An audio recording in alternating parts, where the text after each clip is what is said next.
These are 4 experiences or symptoms that people commonly have, but are sometimes surprised to find out that they might have something to do with their core and pelvic floor function.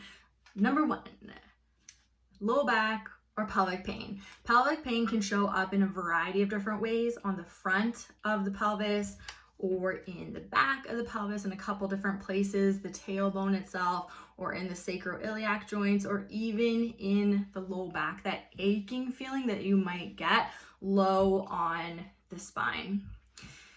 We have so many reasons why pain can pop up, but sometimes it is related to the function of the core and pelvic floor. Number 2, constipation.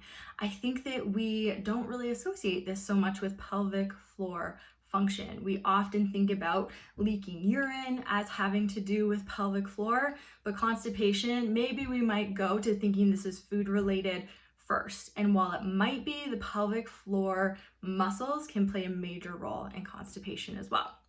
Number 3, menstruation.